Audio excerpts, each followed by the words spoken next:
ইবনে ওমর রাদিয়াল্লাহু তাআলা আনহু বলেন, 1-2 বার বা 5-7 বার নয়, বরং এর চেয়েও বেশি বার আমি রাসূলুল্লাহ সাল্লাল্লাহু আলাইহি ওয়াসাল্লামকে বলতে শুনেছি যে বনী ইসরাইলে কিফল নামে এক ব্যক্তি ছিল, সে কোনো গুনাহের কাজকে ছাড়তো না। একবার এক মহিলা অভাবে পড়ে তার কাছে আসলে সে বেবিচারের শর্তে তাকে 60 দিনার স্বর্ণ মুদ্রা দেয়। যখন সে ওই মহিলার সাথে বদ কাজ করতে উদ্যত হলো, তখন মহিলাটি আল্লাহর ভয়ে প্রকম্পিত হয়ে কেঁদে ফেলল। লোকটি বলল, কাঁদছো কেন? আমি কি তোমাকে জবরদস্তি করেছি?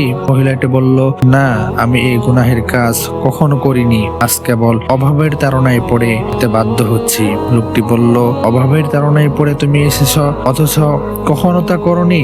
যাও, তোমাকে ছেড়ে দিলাম, দিনারগুলো তোমারই। সে আরো বলল, আল্লাহর কসম, এরপর আর কখনো আমি আল্লাহর নাফরমানি করব না। পরে এই রাতেই কিফল মারা যায়। সকালে তার ঘরের দরজায় লেখা ছিল, আল্লাহ তাআলা কিফলকে মাফ করে দিয়েছেন।